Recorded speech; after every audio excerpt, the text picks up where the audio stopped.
Tembok dulu ini. Ada ambil sama aja. Iya, jangan ambil.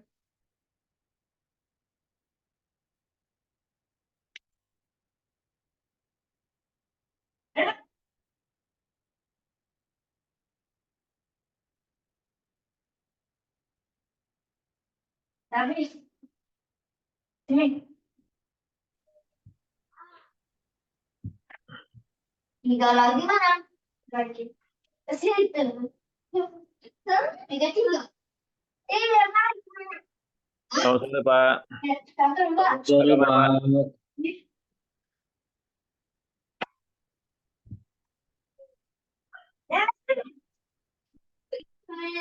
Kelompok siapa yang hari ini? Kelompok 2, Pak. Ya, silakan. Udah lengkap atau belum?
Ya, silakan supaya menghemat waktu bagi yang presentasi hari ini, mohon untuk dikirimkan materinya.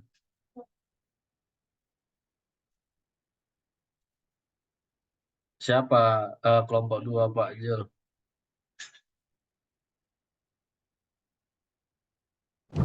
Bapak ini nggak cuma Balik.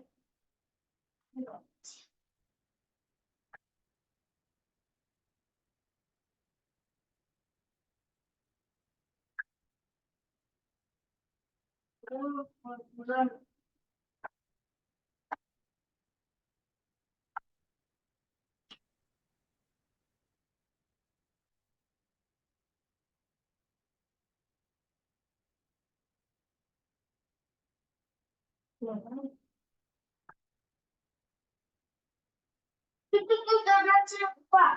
Dia cepat.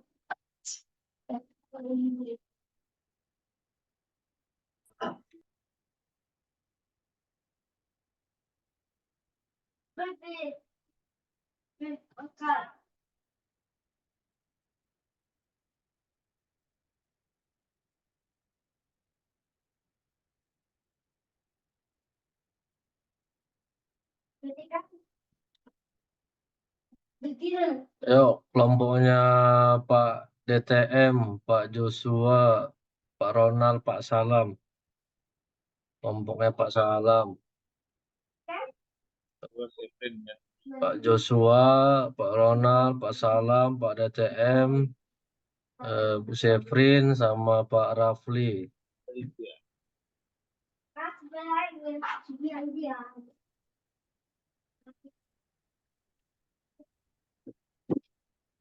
Atau nggak ada yang hadir? kelompoknya tentang penemuan hukum oleh hakim dalam praktek hukum acara di peradilan agama.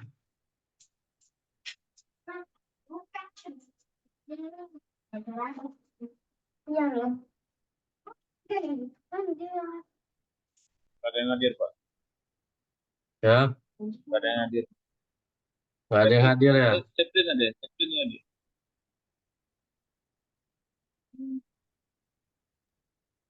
Berarti lanjut dengan kelompok lain lah, Pak.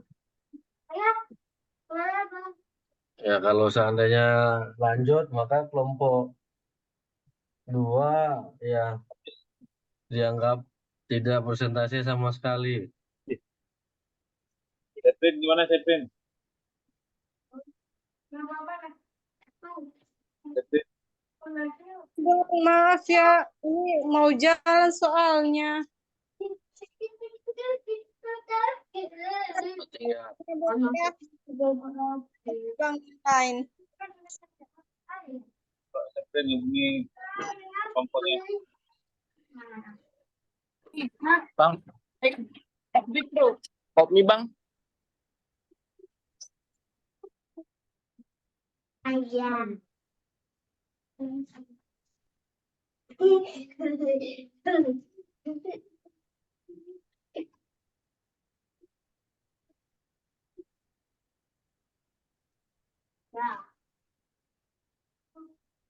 Ya.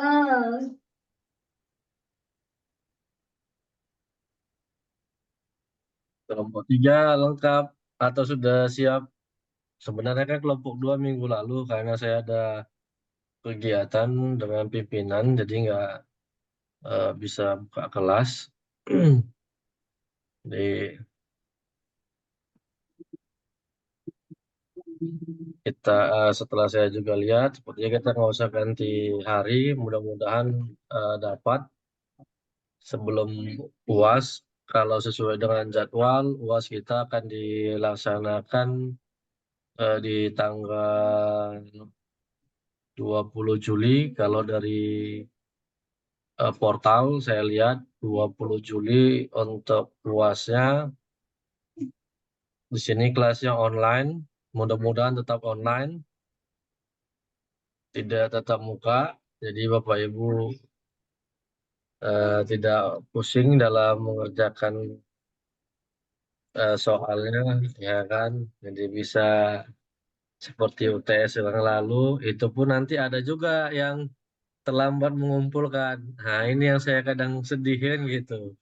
Sudah dikasih waktu 1 minggu, kita juga ada yang terlambat dengan alasan yang lainnya. Yang paling cepat Bu dokter kita, begitu langsung dikasih, langsung dikerjain, langsung malam yang ngumpul ya kan. Nah, seperti itu. Makasih Pak. Itu baik. Kejar target soalnya Pak. Iya. Nanti Karena- kalau apa lupa. Betul. Saya kan spesialis anak ya seperti itu, harus bisa jadi contoh untuk anak-anak. Amin. Makasih Bapak. Aduh, jadi naik nih kuping saya nih Pak. Malu. Iya. Jadi kalau kelompok 2 nggak siap, kelompok 3 apakah siap? Nggak juga siap. Karena ya kalau nggak ada yang tampil, ya Berarti nilai fullnya untuk kelompok 1 aja berarti Pak. itu dia ya kelompok 1. Berarti hanya kelompok 1 aja ini kayaknya, Pak. Iya. Itu makanya kan harus dipersiapkan ya. Tinggal tampil aja. Nah, teman kelompok 3 siapa Kelompok 3. orang-orangnya?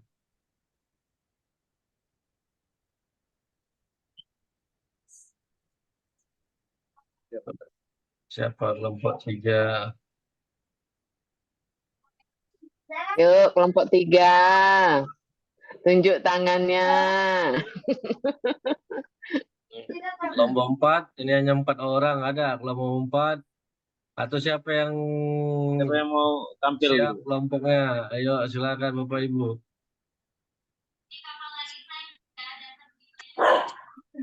Kelompok 5, Bu Kris dan kawan-kawan. Pak Anggi.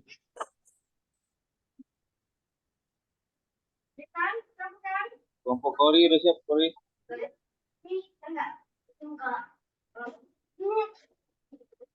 Ayo.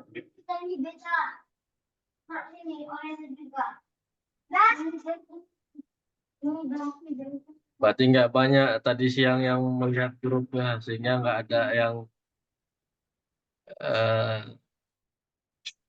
siap untuk kelompok A.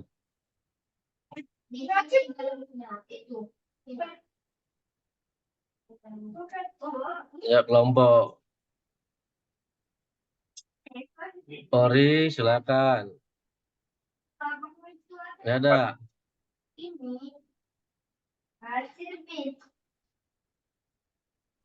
Ada Pak, cuman kami yang hadir dalam Zoom ini 2 orang Pak.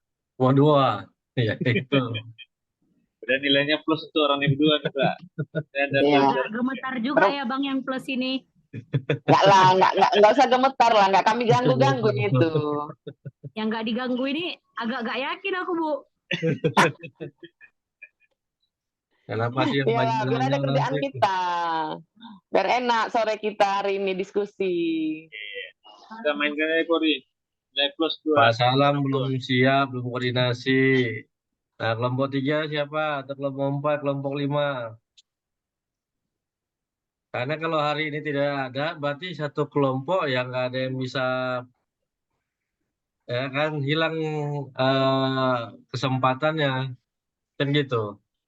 Nah, karena kita Belum nilai plusnya materi ya Pak. tinggal 3 kali lagi kan, ini pertemuan ke-12, 13, 14, 15, berarti ada 3 kelompok aja yang bisa tampil lagi kalau seandainya hari ini tidak ada yang presentasi, kan gitu. Nah, apakah kehilangan haknya jadinya kelompok 2 kalau tidak ada hari ini dari kelompok lain yang menutupnya? Nah, jadi kalau tidak ada kelompok lain yang menutup tampil hari ini, berarti kelompok 2 dinyatakan tidak presentasi, kan gitu nilai tugasnya. Tapi tetap dianggap untuk tugas saya, tapi untuk penilaian dari kemampuan Bapak Ibu memahami materinya, itu yang nantinya jadikan pertimbangan. Ya, kalau ada yang bantu kelompoknya Pak Salam, silakan kelompok yang lainnya. Sebelum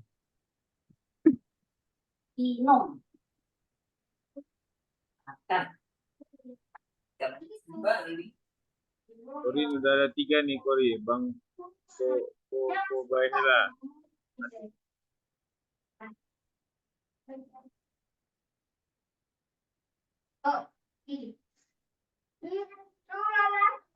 Bentar ya Pak, mau koordinasi dulu Pak, kelompok 3 Pak. iya, berarti belum disiapkan. Nah itu, makanya Udah dari Pak, awal, tapi udah. ada yang nggak tahu orangnya ini Pak. Tadi siang saya udah sampaikan, ya kan, bagi kelompok yang mau tampil, silakan disiapkan materinya, kan gitu. Iya. Jadi kan ya kelompok yang lain Pak mendadak dangdut ya kan Pak.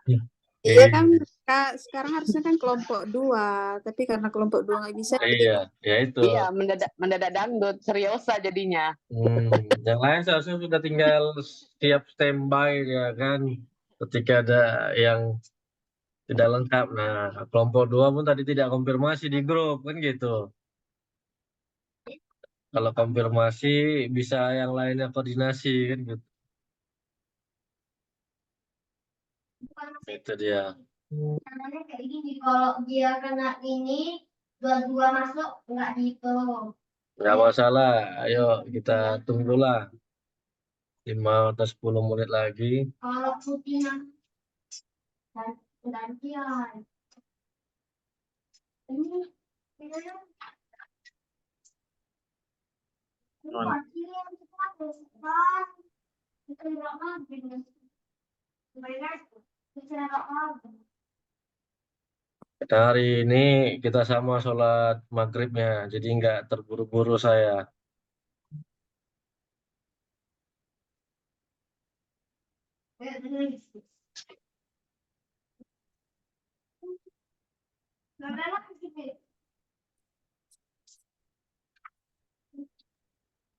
Ini Pak, ini Polo ada, silakan ada. Pak Polo kan ada di hanya 4 orang atau berapa orang nih anggota kelompok ya. Coba di koordinasi Polo, Pina, Polri, Pania. Ya Pak, Materinya kan ya kalau seandainya belum bisa ya tidak ada PowerPoint-nya, ya nggak ada masalah kan ya Word yang Bapak Ibu buat saja ditampilkan. Nah, kirim dulu.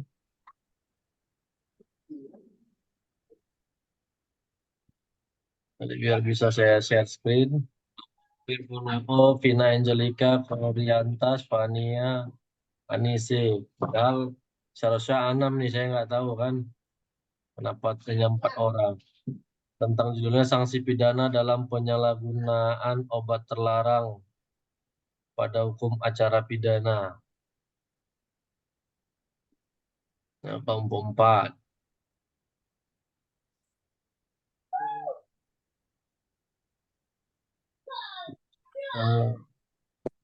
Ada, Vina ada.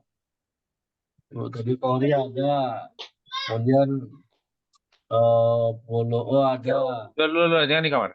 Nggak Izin bisa apa? ya itu. Pak, dia Jadi, izin Pak, nah, izin Pak, biar izin memindahkan ke laptop dulu Pak. Soalnya saya zoomnya melalui HP Pak, jadi nggak susah untuk sharing apanya Pak. nggak apa-apa, biar saya yang sharing. Ini materi saudara mau dalam bentuk PPT atau yang dikumpulkan di grup? Siap di PPT Pak. Kirim aja kalau nggak ke saya, biar saya buka dari sini. Atau WA kan aja di grup, biar saya buka, biar saya share. Izin Pak, dari PDF kami yang ada Pak. Iya, siap Pak. Dari PDF Pak maksudnya Pak. Oh, Sesuai yang yang kami kirim PDF, di grup Pak. Siap. PDF file lah ya, belum dibuat ya berarti ya. Oke, ntar saya share screen kan. Judulnya sama tadi kan, seperti yang tadi.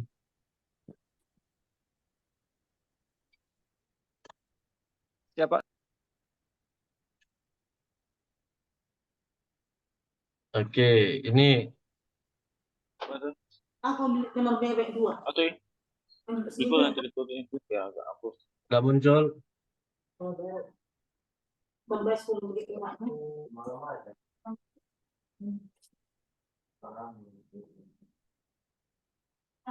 Baik, untuk hari ini yang akan presentasi makalah yaitu Saudara Pulo Baiha, Vina Angelica Burutarigan, Poliantas, dan Fania Anise. Sepertinya Fania yang belum bergabung. Nantinya berarti hanya 3 orang. Ya kan, kelompok yang presentasi pada hari ini. Baik, silakan untuk dimulaikan dengan judul sanksi pidana dalam penyalahgunaan obat terlarang atau narkotika pada hukum acara pidana.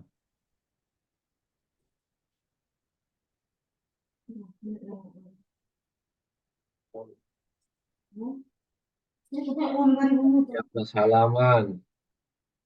Nah, mau dirangkum bacanya silakan supaya bisa dapat yang mana. Monggo silakan.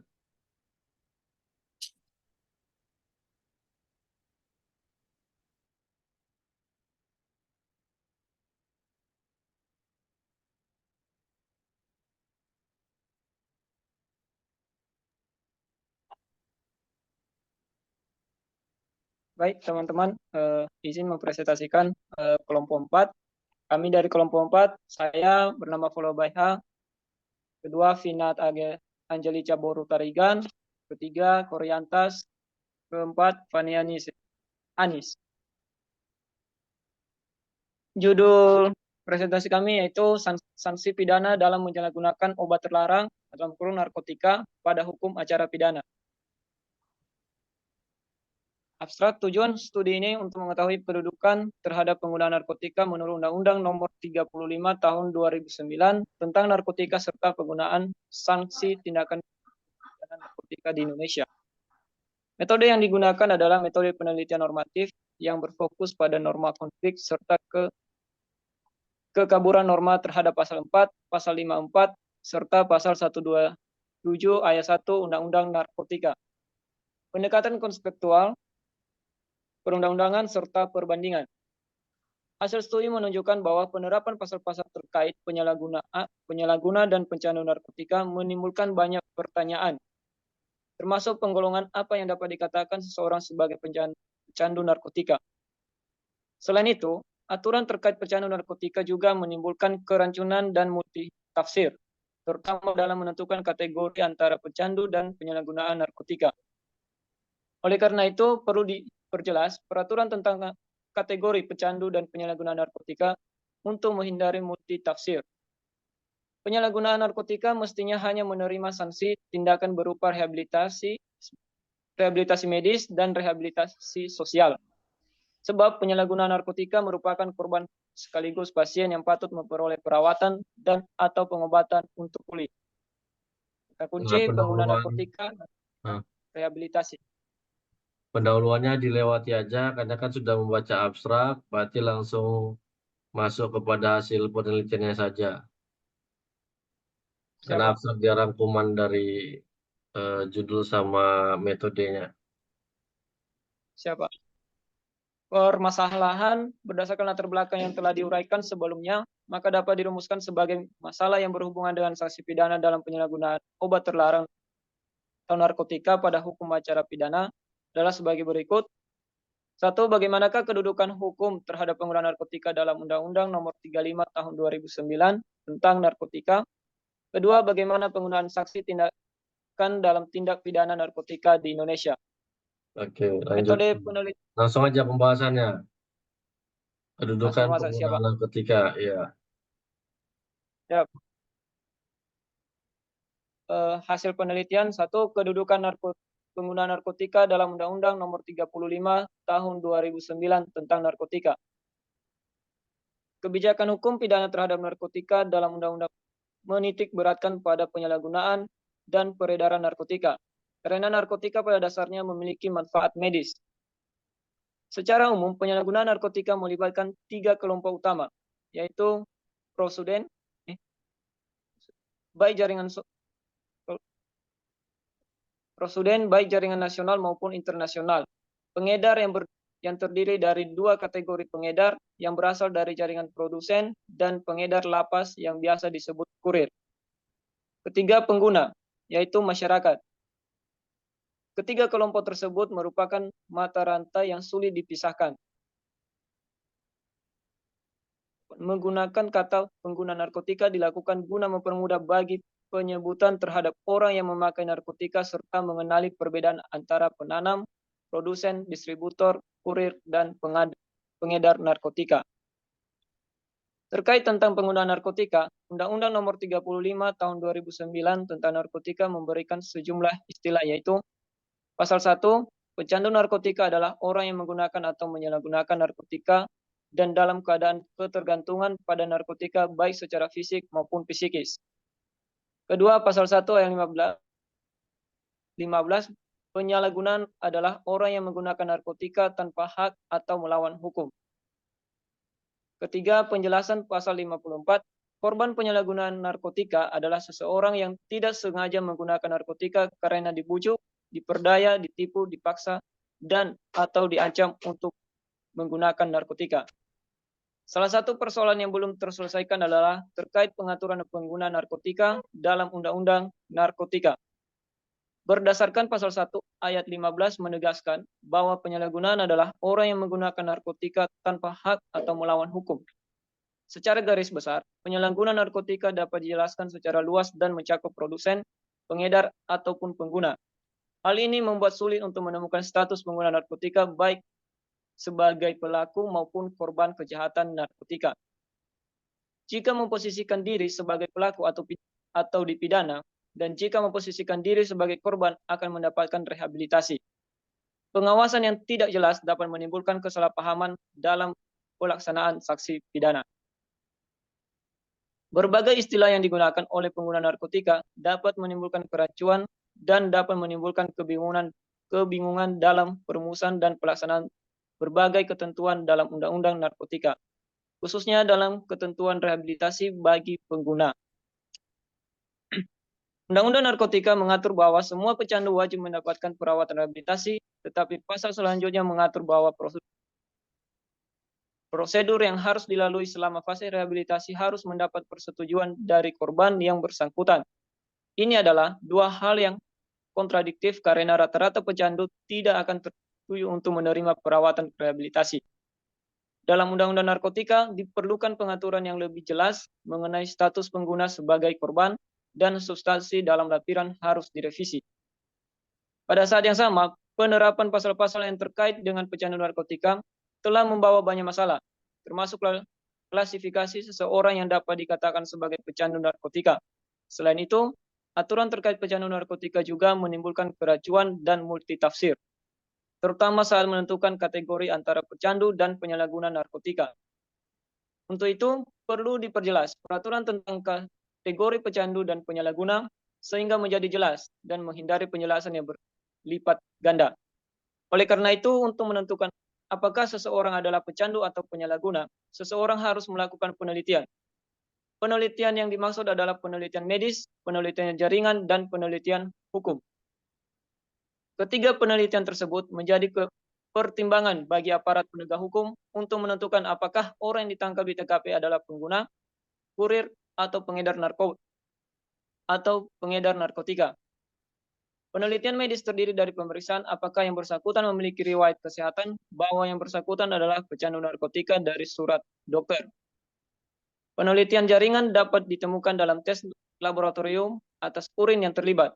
Penelitian hukum apakah yang bersangkutan melanggar pasal Undang-Undang Narkotika.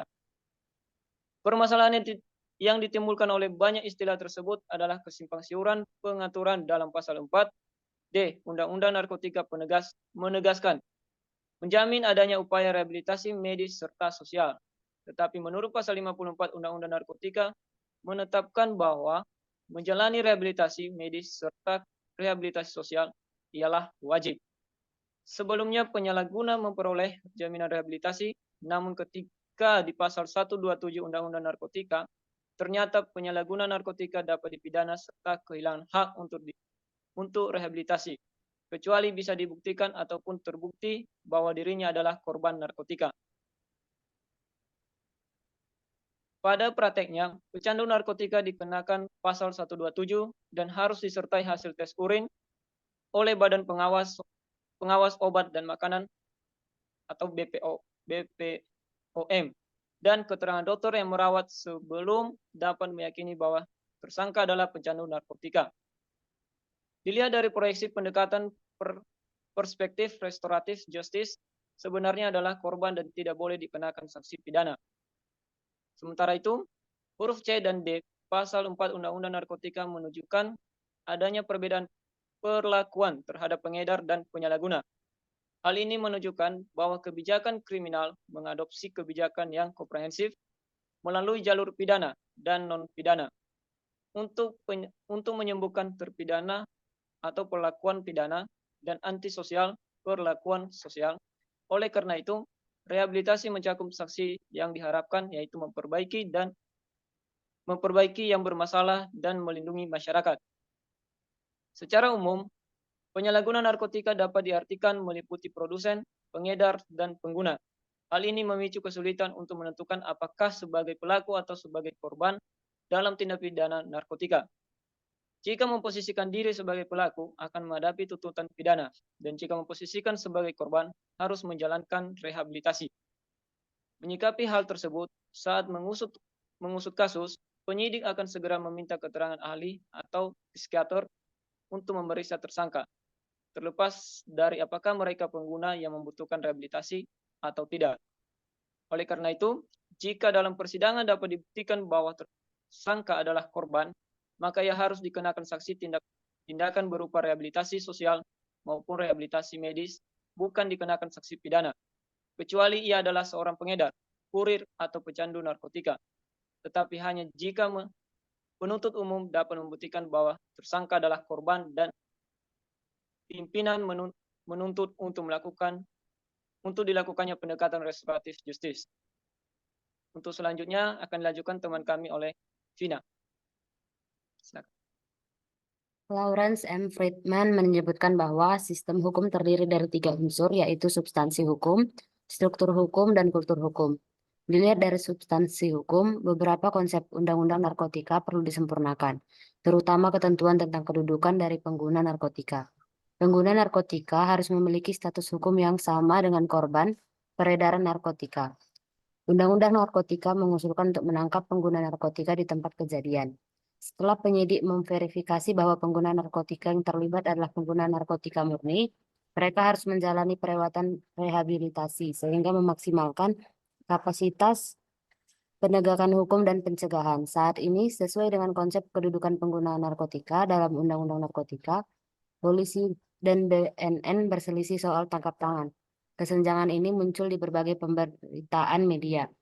Jika pengguna narkotika jatuh ke tangan polisi, kemungkinan besar mereka akan dikenakan sanksi pidana, dan jika BNN lebih memungkinkan untuk dijatuhi sanksi tindakan berupa rehabilitasi medis maupun sosial.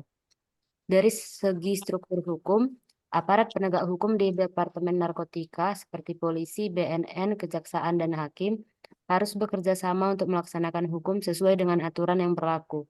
4 lembaga penegak hukum berdasarkan struktur hukum harus memenuhi tugas dan tanggung jawabnya tanpa terpengaruh oleh kekuasaan pemerintah dan pengaruh lainnya. Ada pepatah yang mengatakan fiat justitia ruat caelum, yang artinya keadilan ditegakkan walaupun langit akan runtuh. Tanpa aparat penegak hukum yang kredibel, kompeten, dan independen, hukum tidak dapat ditegakkan. Kultur hukum juga memiliki peran yang sama dalam mendukung bebasnya Indonesia dari perdagangan gelap narkotika. Masyarakat perlu memahami undang-undang saat ini, khususnya undang-undang narkotika. Kultur hukum erat kaitannya dengan kesadaran hukum masyarakat. Semakin banyak masyarakat memiliki pengetahuan hukum, akan menciptakan kultur hukum yang baik, dapat mengubah persepsi masyarakat terhadap hukum selama ini. Sederhananya, kepatuhan masyarakat terhadap undang-undang merupakan penunjuk pengimplementasian dari hukum tersebut. Yang kedua, penggunaan sanksi tindakan dalam tindak pidana narkotika di Indonesia. Kamus Besar Bahasa Indonesia atau KBBI menyebutkan bahwa sanksi adalah tanggungan tindakan, hukuman, dan sebagainya untuk memaksa orang menepati perjanjian atau menaati ketentuan undang-undang, anggaran dasar, perkumpulan, dan sebagainya. Sanksi juga didefinisikan sebagai bagian dari undang-undang yang secara khusus dirancang untuk memastikan keamanan penegakan hukum dengan memberikan penghargaan atau hukuman kepada seseorang yang melanggar hukum atau memberikan hadiah karena telah mematuhinya. Tindakan didefinisikan sebagai hukuman yang diberikan kepada seseorang yang sifatnya tidak berbicara, tetapi untuk melindungi dan mendidik. Pemberian tindakan ini bertujuan untuk menciptakan keselamatan di masyarakat dan meningkatkan kualitas pegawai, misalnya wajib belajar, wajib berobat, rawat inap, dan lain-lain. Dalam mengelompokkan suatu perilaku yang digolongkan sebagai suatu kejahatan narkotika, Undang-Undang Narkotika mengelompokkannya sesuai dengan kelayakan jenis kejahatannya. Pada prinsipnya, menurut pasal 127, pengelompokan penyalahgunaan narkotika termasuk dalam sistem jalur ganda, di mana hakim yang memeriksa hakim yang memeriksa kasus penyalahgunaan narkotika bisa dengan bebas memutuskan apakah akan mengadili penyalahgunaan narkotika atau menginstruksi rehabilitasi. SEMA nomor 04 tahun 2010 mencerminkan penilaian MA mengenai penggunaan narkotika dan penekanannya mengutamakan kebutuhan kesehatan dari masyarakat. Dilihat dari sifat SEMA, kedudukan penegak hukum serta hakim, terutama penyidik beserta JPU dalam melaksanakan rehabilitasi bagi pengguna narkotika sangat penting. Seluruh persyaratan yang tercantum dalam SEMA dapat diterapkan untuk pengguna narkotika dengan fokus paradigma yang digunakan oleh penyidik serta JPU. Sebagai contoh, bila diwajibkan surat uji laboratorium dan hasil ujinya positif narkotika, hal tersebut bisa tercapai jika dilakukan uji laboratorium sambil menangkap si pengguna. Dengan cara demikian, penyidik dapat memohon kepada hakim untuk memasukkan terdakwa di fasilitas rehabilitasi atau pada awal persidangan, JPU dapat mengajukan permohonan litigasi ke pengadilan untuk menempatkan yang bersangkutan di fasilitas rehabilitasi. Namun sayangnya, karena dalam praktiknya banyak aparat penegak hukum masih disibukkan dengan konsep legalitas, mayoritas penangkapan penggunaan narkotika, pemeriksaan laboratorium dilaksanakan oleh penyidik. Tidak demi penempatan pengguna narkotika di fasilitas rehabilitasi, tetapi untuk menjerat dan memperbanyak bukti persidangan. Mereka memutuskan dan menetapkan suatu perbuatan adalah tindak pidana dan harus menjalani hukuman penjara. Karenanya dalam hal ini, korban penyalahgunaan narkotika berakhir di penjara dan tidak menjalani rehabilitasi. Tidak hanya itu, Mahkamah Agung pun merilis Surat Edaran Mahkamah Agung Republik Indonesia nomor 3 tahun 2011 tentang penempatan korban penyalahgunaan narkotika di dalam lembaga rehabilitasi medis dan rehabilitasi sosial, menciptakan ruang yang lebih fleksibel terhadap penggunaan narkotika dalam melakukan rehabilitasi, tidak hanya setelah proses peradilan dan putusan dikeluarkan, tetapi juga dari tahap penyidikan. Hal-hal yang sebelumnya tidak diatur dalam SEMA nomor 04 tahun 2010. Aparat penegak hukum, terutama hakim, ditugaskan untuk menentukan apakah seorang pengguna narkotika ditempatkan di pusat lembaga rehabilitasi selama proses penyidikan, penuntutan, dan persidangan. Hukuman penjara terhadap pengguna narkotika tidak mereka langsung karena secara umum sistem pembinaan bagi pecandu narkotika yang menjalani hukuman penjara tidak berbeda dengan sistem pembinaan yang berlaku bagi terpidana dalam kasus lain. Padahal mereka memang membutuhkan perawatan dan atau pengobatan khusus yang memulihkan kesehatannya dan kesehatannya pun hancur akibat menggunakan narkotika lagi. Memenjarakan seorang pencandu merupakan keputusan yang salah karena maksud dari hukum tersebut adalah balas dendam. Sementara untuk pecandu narkotika, hukuman yang harus diterapkan adalah pengobatan dengan mempertimbangkan kondisinya yang membutuhkan pengobatan dan atau perawatan. Penegakan hukum semacam inilah yang terjadi karena sebenarnya terdapat suatu kekaburan norma atau obsur norm dan konflik norma atau konflik norm. Kekaburan norma atau obsur norm yang disebutkan dalam hal ini adalah definisi penyalahgunaan narkotika memiliki tidak yang berbeda. Sebenarnya dalam pasal 111, pasal 112, pasal 114, dan pasal-pasal lainnya, sepanjang memenuhi unsur-unsur memiliki, menyimpan, menguasai, dan atau membeli, tidak dapat secara transparan serta tegas menyebutkan tujuan dari pasal tersebut. Kemudian akan menyebabkan norma dari pasal tersebut bisa ditafsirkan serta dialamatkan kepada penyalahguna narkotika untuk diri sendiri, pengedar, penjual, produsen, importir, dan atau pengelompokan lain dari tindak pidana. Padahal setiap pengelompokan perilaku ini memiliki makna, akibat, dan dampak kerugian yang berbeda.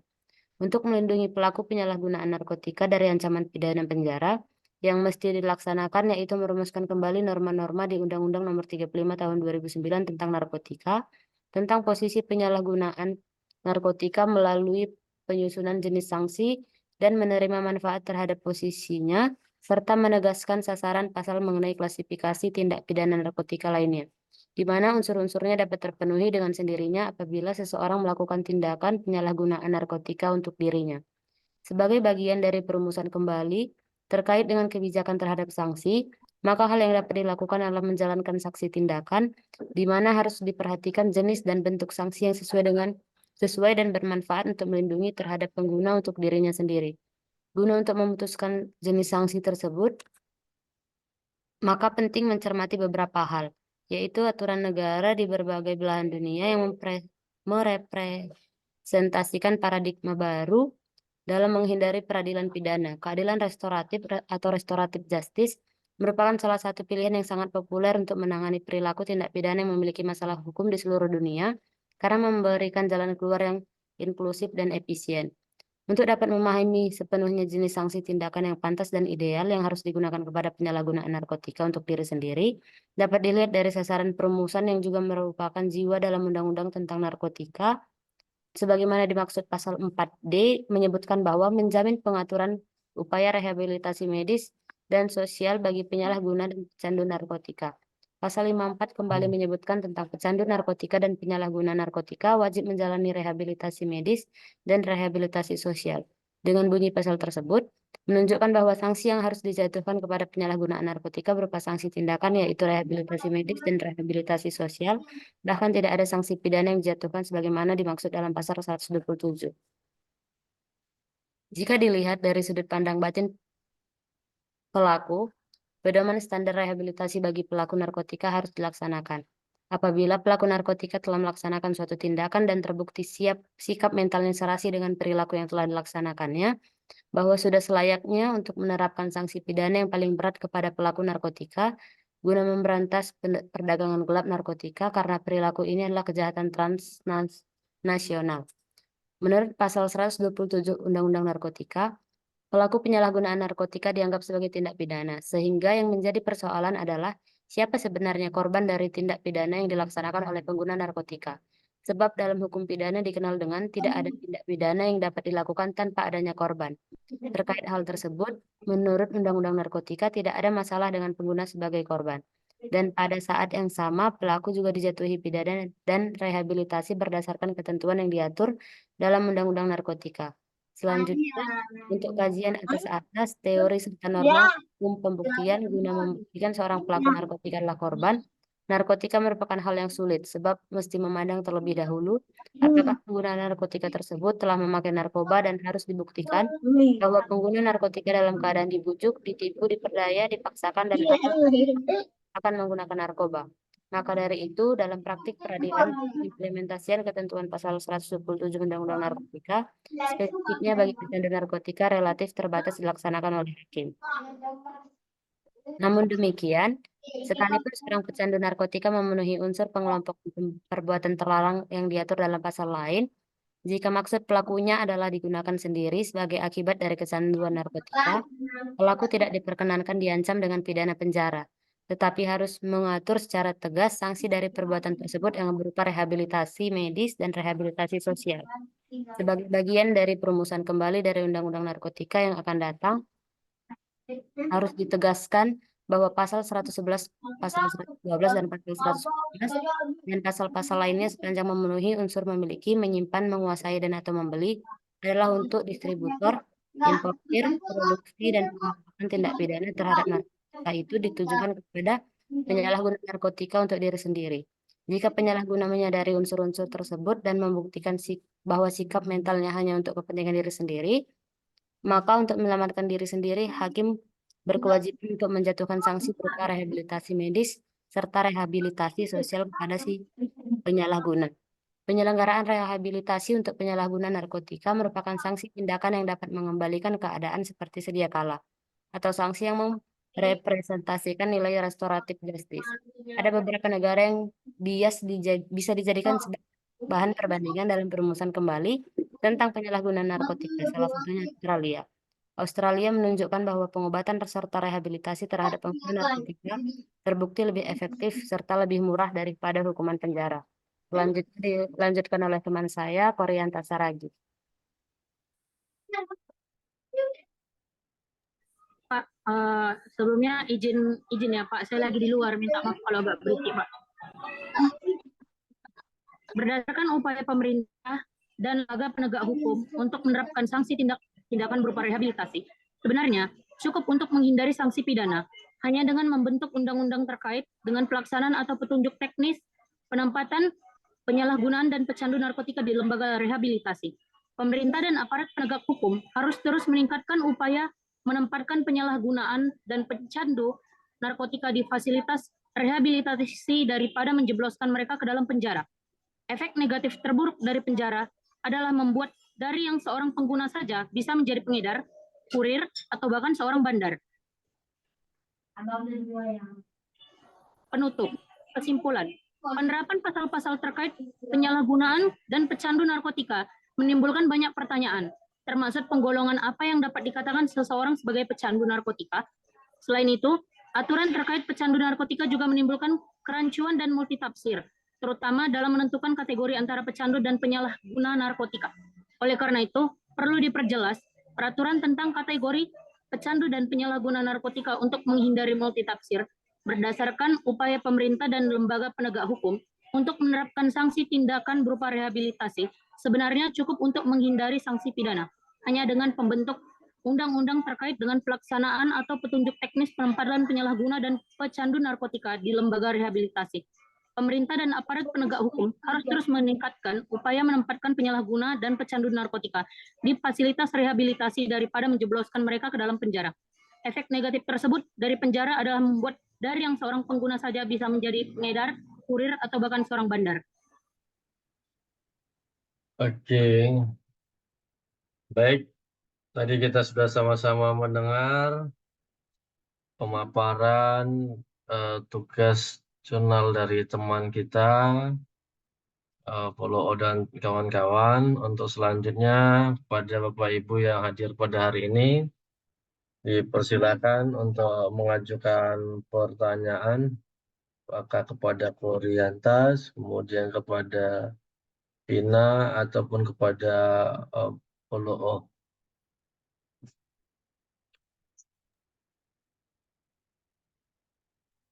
Jadi masing dari kelompok yang lain satu pertanyaan, silakan dipersilakan dari kelompoknya Pak Jun, nantinya kelompok Pak Salam, kemudian kelompok yang lainnya.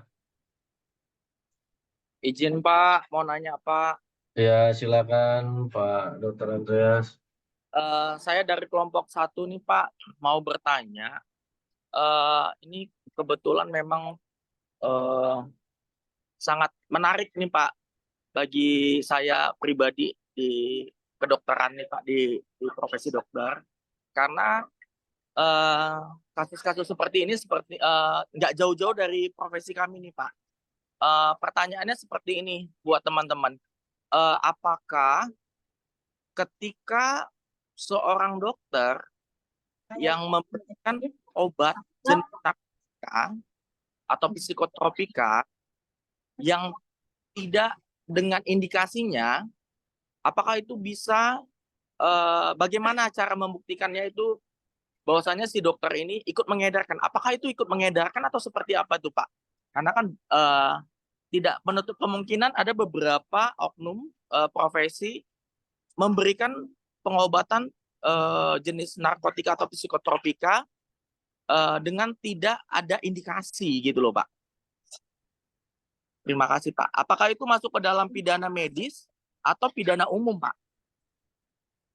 Oke, baik. Jadi, nah nanti kita lemparkan ke kelompoknya. Silakan.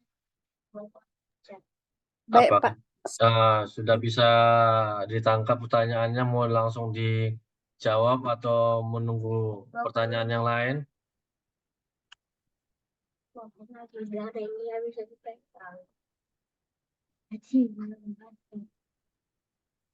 Baik, izin Pak, kami mau nyari dulu. ya Pak, izin Pak, kalau masih ada pertanyaan Oke, yang lain baik. Pak, biar Silakan yang lain. Diajukan pertanyaan dari kelompok lain. Saya Pak dari kelompok 3. Oke, silakan Bu Teresia. Saya ingin bertanya, kenapa seorang pemakai atau pengedar ganja itu lebih berat hukumannya daripada pemakai narkotika jenis lainnya?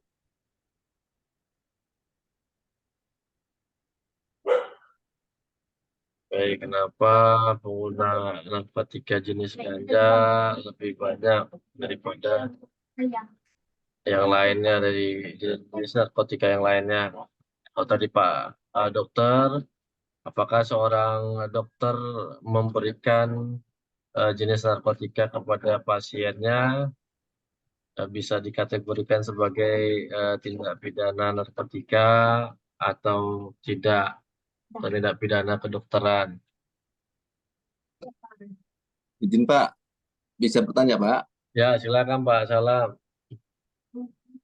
Terkait narkotika Pak, di dalam pasal 112 Undang-Undang Narkotika itu kan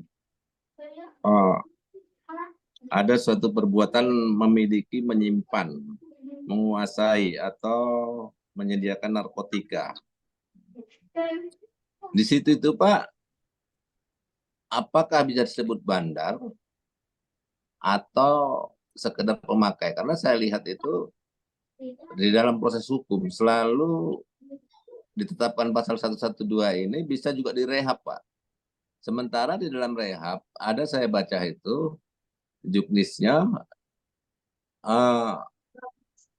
keterlibatan narkoba, artinya mengkonsumsi itu minimal 1 tahun lamanya berturut-turut bisa dilakukan rehabilitasi. Apakah dengan penetapan pasal 112 ini termasuk daripada pengguna? Itu aja Pak pertanyaan Pak. Terima kasih Pak. Baik. Jadi terkait dengan pasal 112, apakah dia kategori bisa dikaitkan dengan pengguna? Ya, satu lagi pertanyaan dari kelompok 5 berarti ya. Pak, izin Pak, bertanya Pak. Nah, silakan satu lagi pertanyaan, silakan Bu Gugut.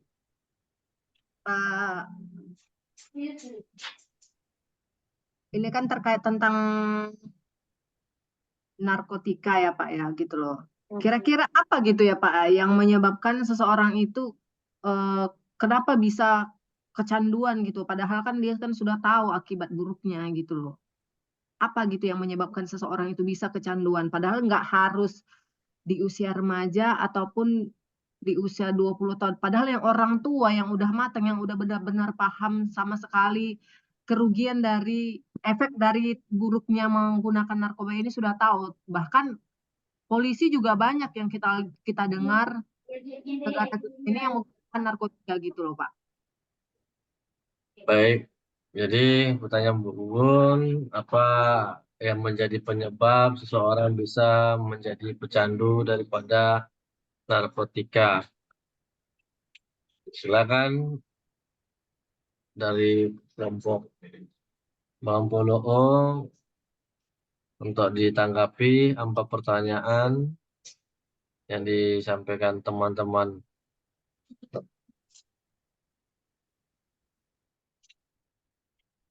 Baik Pak, biar izin kami untuk berdiskusi dengan teman kelompok dulu ya Pak. Ya, silakan. Ini untuk mengingatkan nanti minggu depan sudah dipersiapkan kelompoknya, jangan lagi.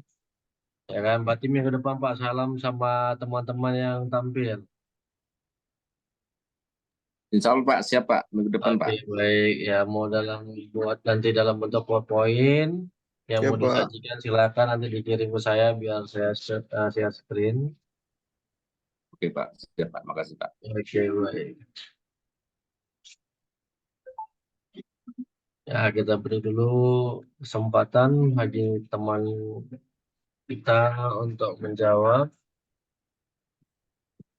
Nah, jadi mengenai tindak pidana narkotika dalam hukum acara pidana, bagaimana dan pembuktian, kalau dari jurnalnya, pembuktian dari penegak hukum untuk menentukan apakah ini pasal 111, 112 atau 114 dan 127.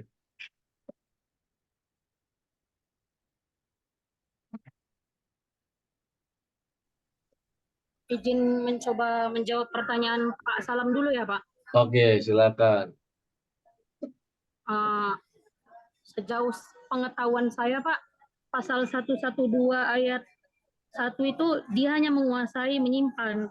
Dia nggak bisa dikatakan gimana ya dia bilang Pak, bandar ataupun pengedar. Tapi itu bukan untuk diperjualbelikan. Kalau tadi ada ditanya Pak Salam pasal 112 itu, kenapa pada kasusnya dia ada yang direhab?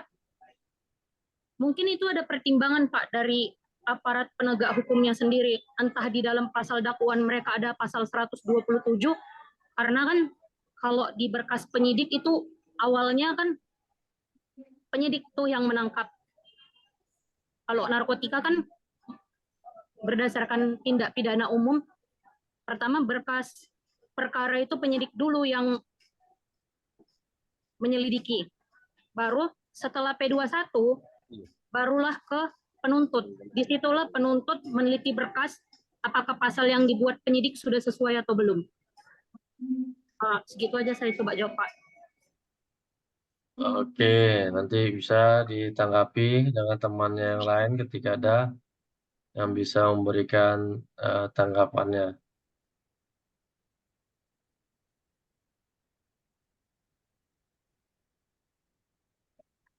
Izin menjawab Pak untuk pertanyaannya Bu Gugun tadi atas pertanyaan yang kenapa orang tahu narkotika itu memang dia membuat kecanduan, tapi kenapa terus menerus nggak berhenti gitu kan Pak?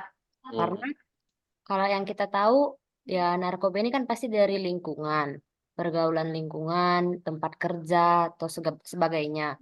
Dan kalau misalnya kita udah mencoba itu yang namanya narkotika, itu pasti kita kecanduan karena di dalam narkotika itu ada zat neurotransmitter yang menimbulkan efek pada tubuh yang bergantung pada jenis narkoba tersebut. Jadi kalau kita menggunakan narkoba itu berulang kali, maka jumlah reseptornya akan semakin banyak dan orang tersebut akan mengalami keinginan untuk menggunakan narkoba lagi setelah efek narkoba tersebut habis. Jadi semakin lama tubuh itu akan mengalami toleransi terhadap dosis narkoba tersebut. Untuk mendapatkan efek seperti sebelumnya, pecandu narkoba membutuhkan dosis narkoba yang lebih besar. Jika tidak, maka orang tersebut akan mengalami rasa sakit dan tidak di tubuhnya. Jadi hal inilah yang membuat seseorang untuk lepas dari narkoba. Sekian dari saya, Pak. Terima kasih. Tapi Silakan maaf, Bu. Ya, tapi kan Kak Vina Angelica, tapi kan di situ kan rasa ingin mencoba, belum kecanduan, tapi rasa ingin mencoba gitu loh. Maksudnya apa sih yang menyebabkan seseorang itu ada rasa ingin mencobanya, sementara kalau dibilang faktor lingkungan, nah sementara yang kita ketahui, polisi juga ada yang ingin mencoba gitu loh, bahkan sampai menjadi kecanduan gitu. Baik, izin Ibu Gunggun ingin mau menambahkan dari tanggapan saudara kami Vina tadi, bahwa kenapa seseorang itu ingin mencoba atau ingin menggunakan narkoba tersebut dan narkotika tersebut. Kenapa? Karena obat narkotika ini bisa membuat seseorang itu seandainya seseorang itu lagi ada masalah, dia bisa membuat seseorang itu kehilangan kesadarannya pada saat itu. Istilahnya dia terasa seperti merasa bahwa pada saat dia lagi sedih ini, dia bisa merasa lebih bahagia, lebih nyaman, ya kan? Inilah efek narkoba ini. Dan setelah mereka sering menggunakan, akhirnya dia kecanduan. Kecanduan bahwa dengan menggunakan narkotika tersebut, dia bisa merasa lebih baik dan istilahnya lebih merasa lebih lepas happy dari Bang ya. Lebih happy dihadapinya. gitu Bang ya. Gimana? Agak lebih Betul, happy Bang ya. Lebih happy, betul. Kalau seandainya pun ada teman-teman, contohnya juga yang seandainya ini contohnya yang kecil seperti meminum minuman yang beralkohol. Itu minuman yang beralkohol tersebut, kita banyak mengonsumsinya, itu bisa membuat kita kehilangan kesadaran. Kita bisa dibuat tidur, melayang, dan kita bahkan tidak sadar diri apa yang telah kita lakukan gitu. Nah, itu kira-kira Bu tambahan dari kami, kenapa seseorang tersebut ingin dan mau mencoba menggunakan narkoba tersebut. Dan alangkah baiknya kita jauh-jauh lah untuk hal seperti itu, karena itu memang bisa membuat kita merasa happy pada sesaat, tapi pada seterusnya akan membuat badan kita tidak ada apa-apanya, Bu, dan bisa menjadi lebih buruk. Terima kasih, Bu. Iya, terima kasih, Pak. Baik, izin juga sekaligus menjawab mana Pak dosen ya? Ada. Pertanyaan siapa? Pak Dokter atau Ya, izin menjawab pertanyaan Pak Dokter ya. Tadi Pak Dokter, kalau seandainya bagian tim medis ini memberikan narkotika pada pasiennya, apakah dia masuk ke pidana atau bagian hukum medis? Baik, sebelumnya dulu bahwa narkotika ini kita ada 3 jenis golongan. pada dasarnya narkotika ini digunakan untuk obat. Kita tahu bahwa narkotika ini digunakan untuk obat. Hanya saja banyak penyalahgunanya yang menyalahgunakan sehingga overdosis. Jadi kalau Pak Dokter bertanya tadi, kalau kami kasih sama pasien narkotika ini apakah masuk hukum pidana atau tidak, tergantung hasil penyelidikan yang dilaksanakan oleh penyidik. Nah, kalau seandainya Pak Dokter mungkin hukum medis ini kurang tahu juga, apakah bagaimana prosesnya hukum medis kami kurang tahu karena kami masih awam untuk hal itu. Tapi untuk masuk ke ranah pidana, yang mungkin yang sering kami jumpai juga itu termasuk bagian narkotika golongan 2, ya kebanyakan bagian golongan 2 ya. Kalau nggak salah morfin, ganja. Jadi yang masuk ke ranah pidana ini yang sudah melebihi batas atau yang sudah membuat seseorang itu benar-benar kecanduan atau yang mengedar atau yang menjadi sebagai tokoh utama dalam pengedaran obat tersebut.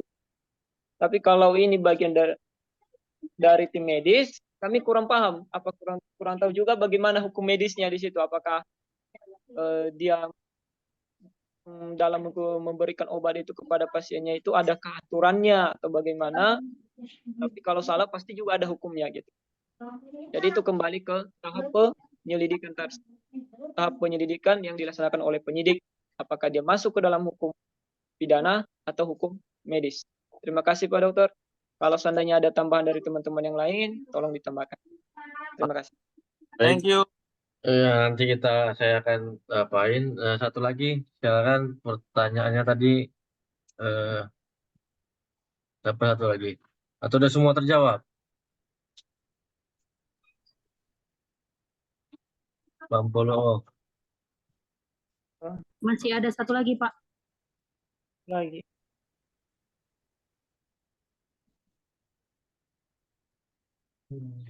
Pak, saya nggak boleh bertanya kembali kah, Pak? Ya. Bolehkah saya bertanya kembali, Pak, dari jawaban tadi, Pak? Ada mau kasih tambah, Kak? Silakan, Pak. Bukan mau tambahan, Pak, tapi aku mau belum terlalu puas ya, Pak, karena aku mikirnya tadi bagaimana sih membentuk konstruksi hukumnya agar si oknum nakes ini bisa masuk ke dalam ranah yang memang dia bersalah gitu loh, Pak. Karena kan tadi kan saya tanyakan kan dia si pasien atau siapapun obat golongan narkotika atau psikotropika tanpa indikasi. Jadi bagaimana sih sebenarnya membentuk konstruksi hukumnya gitu loh, Pak, maksud saya. Oke.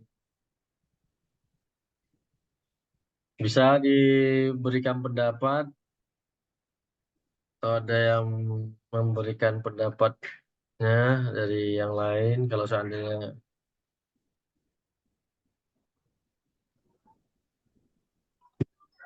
oke, kita tunggu dulu dari kelompok Follow.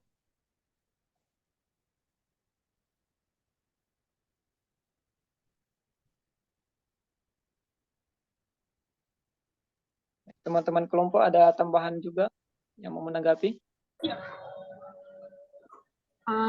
Izin menanggapi. Silakan.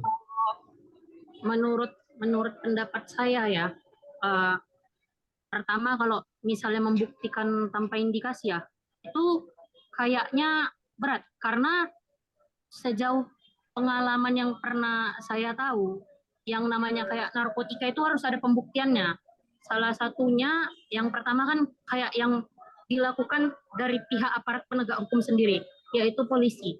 Polisi biasanya itu melakukan suatu operasi di mana mereka berperan seperti intel, di mana intel itu mereka memakai baju bebas, mereka mencari tahu dari masyarakat sekitar atau apapun informasinya, siapa yang melaporkan ke polisi, mereka mencari tahu dengan cara di sini loh tempat penjual atau pengedar narkotika itu sendiri.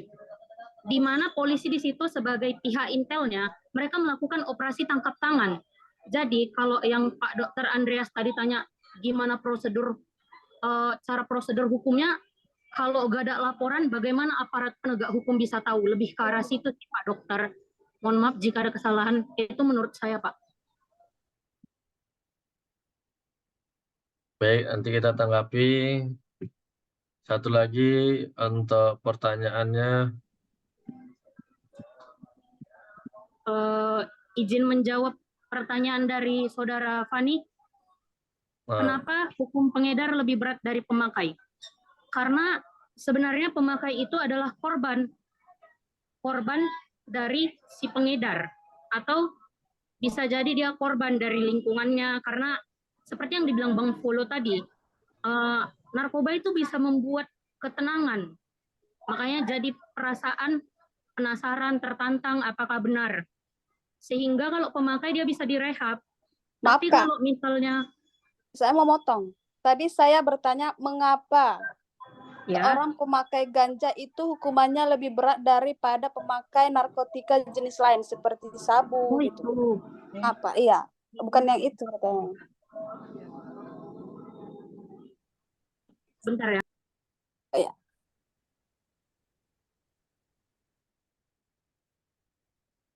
Karena jenis golongan ganja golongan A ya, kalau nggak salah. Bantu jawab.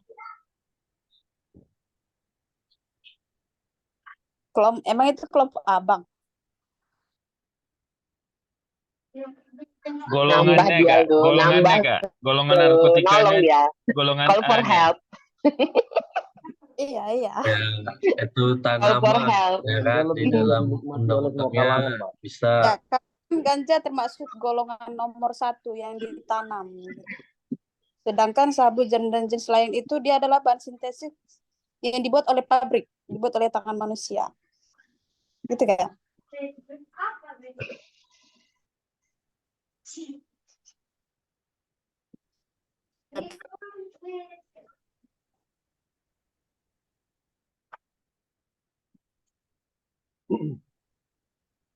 Izin menjawab, Kak. Ya, Jadi di pasal seperti yang dibilang Bang Zulkifli tadi, itu tergantung dengan tingkat dari narkotikanya, yang dimana kalau ganja itu termasuk ke dalam narkotika golongan 1, yang untuk ininya hukumannya itu terdapat di pasal 115 Undang-Undang Narkotika, itu di mana setiap orang yang tanpa hak atau melawan hukum membawa, mengirim, mengangkut, atau mentransit narkotika golongan 1 dipidana dengan pidana penjara paling singkat 4 tahun dan paling lama 12 tahun dan pidana denda paling sedikit 800 juta dan paling banyak 8 miliar. Sedangkan untuk narkotika golongan 2 itu terdapat di pasal 120 yang berisi setiap orang yang tanpa hak atau mengirim atau mentransit narkotika golongan 2 dipidana dengan pidana penjara paling singkat 3 tahun dan paling lama 10 tahun dan pidana denda paling sedikit 600 juta dan paling banyak 5 miliar. Dan terakhir itu untuk narkotika golongan 3 itu terdapat hukumannya di pasal 125 yang dimana isinya setiap orang yang tanpa hak atau melawan hukum membawa, mengirim, mengangkut, atau mentransit narkotika golongan 3 dipidana dengan pidana penjara paling singkat 2 tahun dan paling lama 7 tahun dan pidana denda paling sedikit 400 juta dan paling banyak 3 miliar. Jadi tadi di situ ganja itu termasuk golongan 1, Kak. Jadi dia pidana penjaranya ya paling banyak paling singkatnya 4 tahun dan 12 tahun. Untuk golongan 2-nya itu contohnya morfin, petidin, fentanyl, dan metadon. Itu dia pidana penjaranya paling singkat 3 tahun dan paling lama 10 tahun. Sedangkan untuk narkotika golongan 3 itu contohnya ada kodein, buprenorfin, etilmorfina, nikokodina, polkadina, propiram, dan lainnya itu hukuman penjaranya paling singkat 2 tahun dan paling lama 7 tahun. Izin Kak, sekian dari saya. Ada yang mau dipertanyakan lagi? Enggak, Pak. Cukup. Oke. Baik, jadi sudah 4 pertanyaan. Alhamdulillah sudah dijawab oleh pemateri pada pertemuan hari ini. Jadi karena masih panjang waktunya, kita review dari pertanyaan yang pertama dari Bu Evani terkait kenapa ganja lebih berat hukumannya dari jenis yang lainnya. Nah, jadi dalam sesuai dengan yang dijawab ada klasifikasi golongan dari narkotika ini, golongan 1, 2, maupun 3. Nah, kemudian tergantung juga dari berat. Dan Nah, berat dari narkotika yang dimiliki oleh si pelaku tindak pidana tersebut. Nah, kalau dia masuk golongan 1, semuanya baik tanaman maupun jenis tanaman atau bukan tanaman, sudah ada ancaman hukuman minimalnya di dalam Undang-Undang 35 tahun 2009 yang tadi disebutkan teman kita pemateri, ya kan, minimal 4 tahun dan maksimalnya juga bisa pidana mati ataupun pidana seumur hidup. Nah, namun kalau berat daripada barang buktinya atau ganja yang dimiliki di bawah 1 gram kan, atau 0,5, nah maka sama hukuman pidananya dengan narkotika jenis yang lainnya. Jadi yang pertama kita harus bisa kelompokkan dulu narkotika itu masuk ke dalam kelompok mana. Nah, ganja, ya kan? Nah, walaupun dia bentuknya tanaman, bukan merupakan hasil rekayasa kimia. Nah, namun karena ganja itu dikategorikan sama candunya, ketika dikonsumsi secara berlebihan, maka dia masuk ke dalam golongan 1. Nah, yang kedua, pertanyaan dari Pak Dr. Andreas terkait bagaimana seorang nakes tenaga kesehatan ketika memberikan narkotika kepada pasiennya, apakah masuk kategori bisa tindak pidana atau tidak secara garis besar. Nah, apabila si pasien tersebut berdasarkan hasil observasi, hasil pengamatan yang asesmen yang dilakukan oleh badan terkait mengenai narkotika seperti BNN, menyatakan dia merupakan pecandu atau pengguna, nah maka si dokter yang ditunjuk untuk melakukan perawatan ataupun dirujuk oleh BNN, nah tidak dikategorikan melakukan tindak pidana ketika memberikan narkotika kepada pasien tersebut. Nah, karena sudah ada rujukannya, ya kan, untuk dalam penyembuhan sudah pasti tidak langsung secara otomatis dia dihentikan, pasti akan dikurangi dosisnya sampai dengan dia benar-benar sembuh. Nah, namun apabila yang bersangkutan tidak memiliki izin ataupun kewenangan dalam memberikan narkotika dalam golongan tertentu, ya bisa dikenakan tetapi pidana narkotika. Sedangkan pidana medisnya, nah ketika dia memberikan ibaratkan obat yang bukan untuk kesembuhan si pasien, ya kan, bisa dikategorikan ya malprakteknya. Nah, tapi kalau memang obat tersebut dan berdasarkan keahliannya si dokter memiliki kewenangan untuk memberikan obat tersebut, maka tindak pidana medisnya tidak bisa dikenakan. Nah, oleh karena itulah berdasarkan Undang-Undang Kesehatan, seorang tenaga kesehatan khususnya kedokteran ketika ada dugaan maka harus diperiksa terlebih dahulu oleh Majelis Kehormatan dari Kedokteran, kan gitu. Nah, ketika memang ada pelanggaran, nah baru bisa dilakukan tindak pidana medis.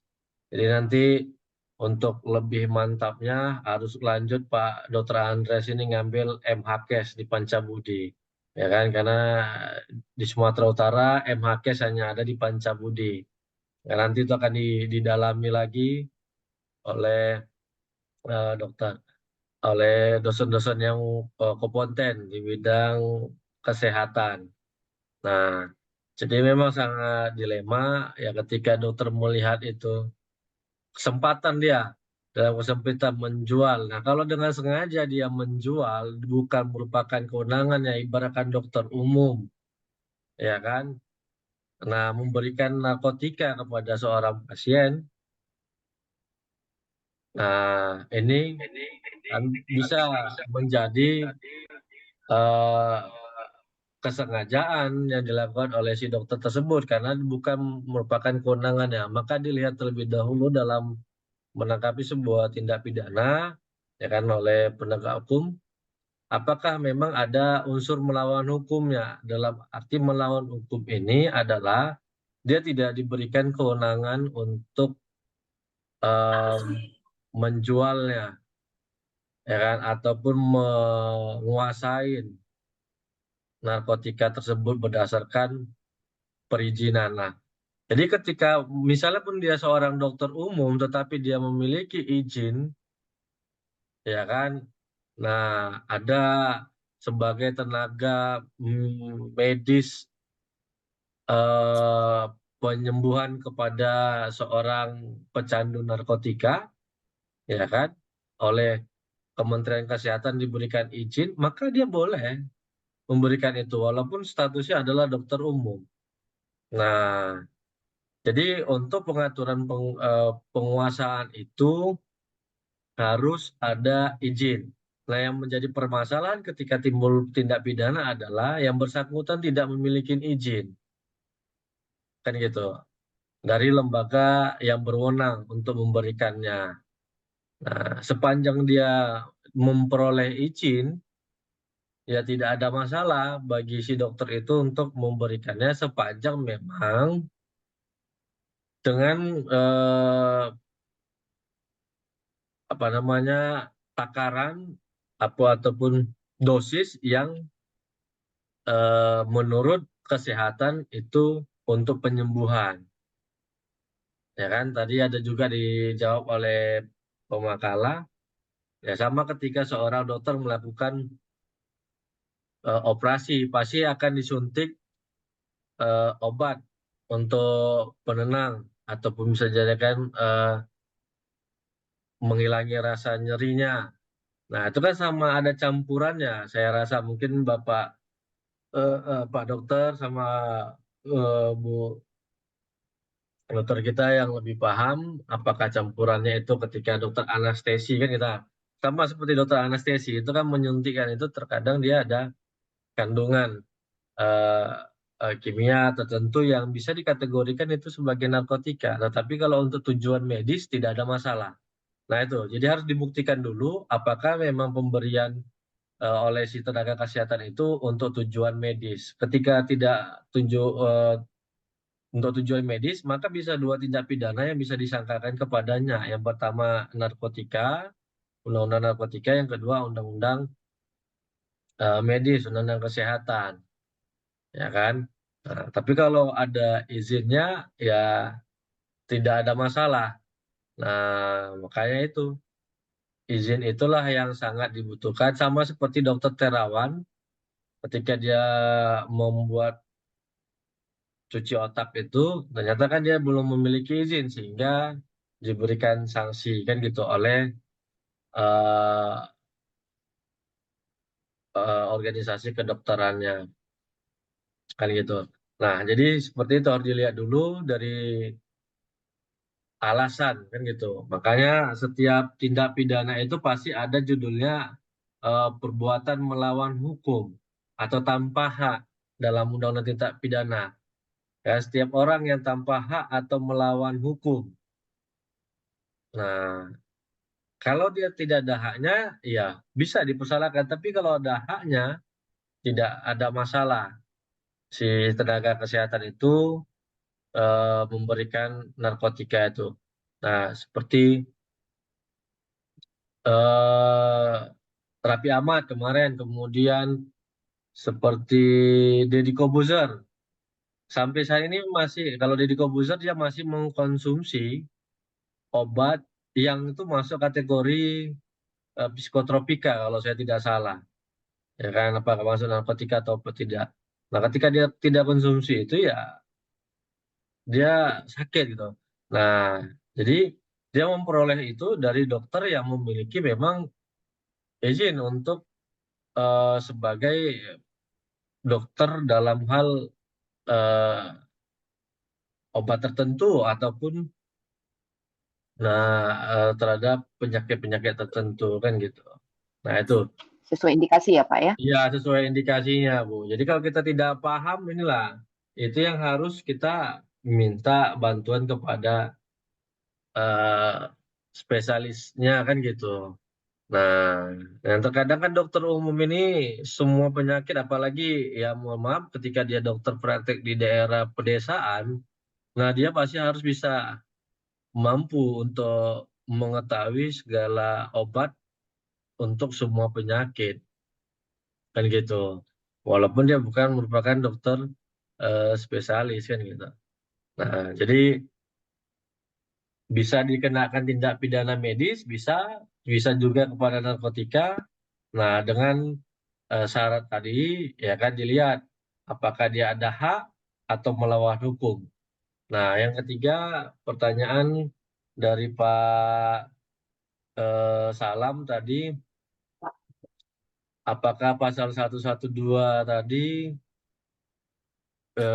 bisa dikategorikan sebagai pengguna kan gitu. Ketika orang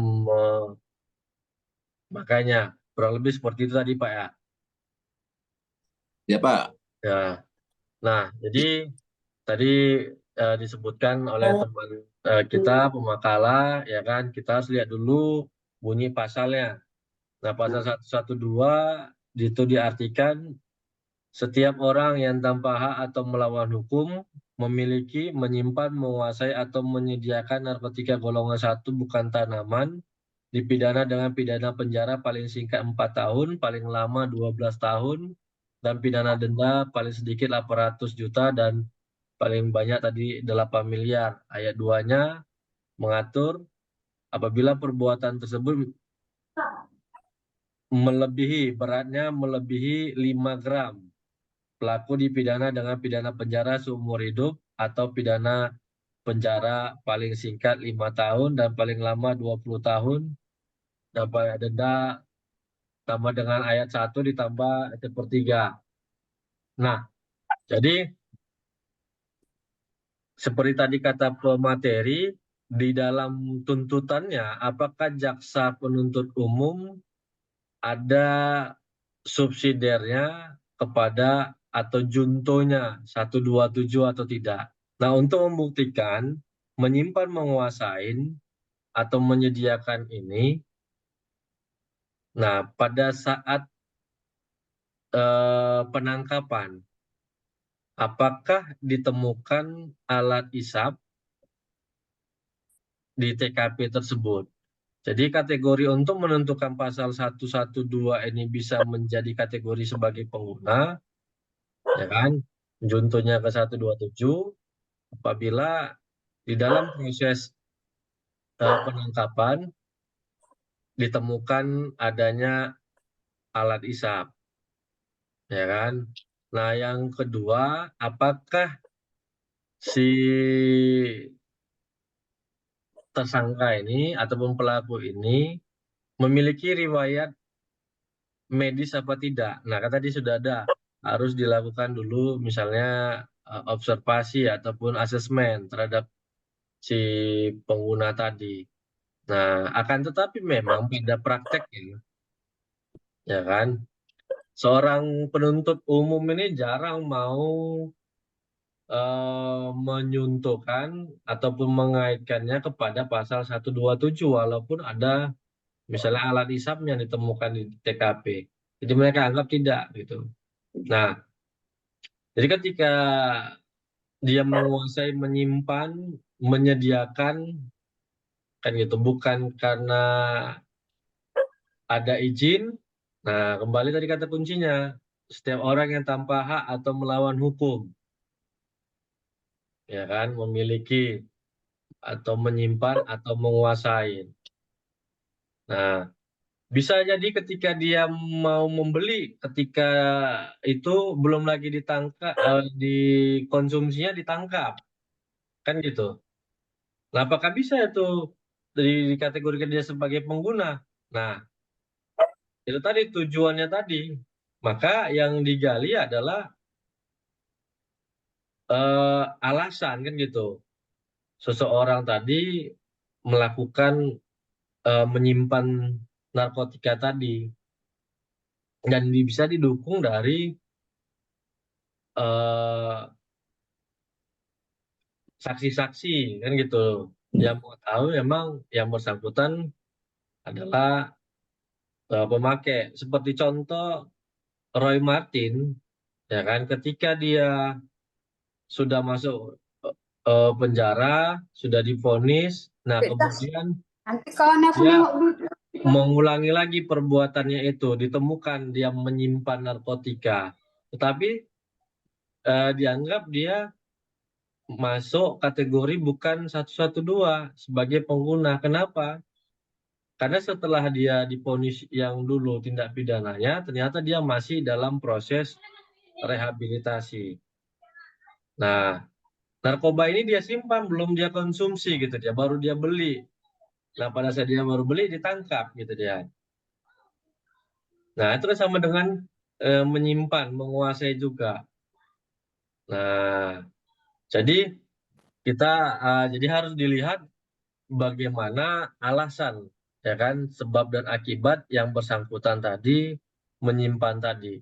Namun ketika tidak ada alasan yang menurut hukum itu bisa dipertanggungjawabkan, Itu gara-gara ngambil ini tadi. ya kan, maka yang bersangkutan tetap bisa dihukum dengan pasal 112, bukan kepada pasal 127. Nah, akan tetapi memang pada prakteknya seorang penuntut umum atau penyidik jarang mau, ya kan, mau mengatakan yang bersangkutan itu memang dia untuk makai gitu dia. Tujuannya bukan untuk dia jual ataupun dia produksi kan gitu. Nah, inilah nantinya kearifan daripada majelis hakim dalam melihat tadi. Nah, karena kan nampak bisa dilihat seorang benar-benar pengguna dan seorang apa namanya pengedar kan gitu ataupun agen dan sebagainya. Nah, jadi bisa dia masuk kepada 127 sebagai pengguna ketika memang alasan dia menguasai itu untuk memang dipakai sendiri ketika memang ini tidak ada bongnya kan gitu. Nah, ya pembuktiannya harus bisa si pelaku ini tadi, ya kan, apakah dari keluarganya ataupun memang dari dokter yang memeriksanya. Ketika ini tidak ada, maka dia tidak bisa dikategorikan sebagai pengguna. Nah, itu dia. Jadi itu yang terakhir pertanyaan dari Bu Gugun terkait ganja kenapa orang ya akan lebih penasaran karena itu tadi, kenapa ingin mencoba ganja itu tadi ya karena sesuatu yang penasaran itu. Nah, kita analogikan, kita umpamakan ketika seorang anak dilarang melakukan suatu hal. Ketika anak dilarang, pasti dia akan penasaran kenapa ini dilarang sama orang tua saya. Dia akan coba gitu. Nah, akan tetapi ketika diberikan alasan, ya kan, nah kenapa ini dilarang, disertai alasan dampak negatifnya, mudaratnya, ya mungkin orang tidak akan mau mencoba untuk mengkonsumsi ganja ini tadi, ya kan? Nah, kenapa? Yang namanya ketika sudah ada penasaran, kalau saya itu, ya kan? Karena penasaran, maka timbul rasa ingin mengetahuinya. Tetapi kalau dia sudah lebih dahulu memahami bagaimana dampak negatifnya, maka seseorang pasti tidak akan mau mencoba ya, sama seperti kita yang ada di kelas ini. Nah, kenapa tidak mau mencoba narkotika tadi? Karena kita sudah memahami bagaimana dampaknya. Nah, maka ketika kita memberikan pemahaman kepada seseorang, melarang seseorang, maka harus kita sampaikan bagaimana dampak yang terburuknya. Nah, tapi ketika dikasih tahu juga dampaknya juga dikonsumsi, nah ini kembali kepada karakter individunya masing-masing. Sama seperti kita ambil contoh rokok. Seberapa banyak pemerintah membuat dampaknya, kemudian ditakut-takuti dengan bungkusnya, juga dikonsumsi, kan gitu. Nah, ini kembali lagi kepada si individunya, ya kan? Nah, kenapa sudah diberikan pemahaman, ya kan?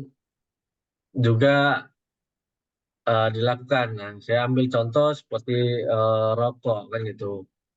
Pemerintah sudah berupaya, ya kan, untuk mengatakan rokok itu tidak baik bagi kesehatan. Namun tetap dikonsumsi. Nah, itulah dia yang menjadi alasan yang sederhana, ya kan, yang bisa kita lihat kenapa seseorang lebih menggunakan atau mencoba yang namanya ganja itu tadi. Ya, walaupun secara medis ganja itu saat ini merupakan untuk kesehatan. Di beberapa negara kan sudah dilegalkan untuk ganja ini. Karena salah satu obat bahan dasarnya adalah dari ganja. Baik, kita absen terlebih dahulu karena sudah 18.33. Sebentar lagi, 7 menit lagi ya, kita mau 5 menit lagi pun azan maghrib. Agung Saputra, ada Pak Agung? Dr. Andreas ada, Pak Anggi Rahmana Sembiring. Siap, Ada? Pak. Ada, Pak. Oke, baik. Anissa Aini. Pak Brian Petrus. Oriada. Pak David Ezra. Pak DTM ada? Hadir, Pak. Baik. Evani ada. Fariski. Pak Fitriadi. Ada follow, ada Bu Grace, ada Grace Krista, Bu Gugun, Pak Joshua, oke, Pak Joshua, Belum ada ya Bu Lorinda, ada tadi Bu Melda. Hadir, Pak. Oke. Pak Rafli, Pak Sapei. Hadir, Pak. Oke. Bu Nabila, Siva. Hadir, Pak. Baik, Bu Nita, Yulinda. Putri Nabila. Bila ada tuh Pak. Tapi Hah? nggak aktif. Ada Putri Nabila ya. Oke, Pak Reno, Febrian. Pak Ronald ada, Pak Salam ada, Bu Seprinianti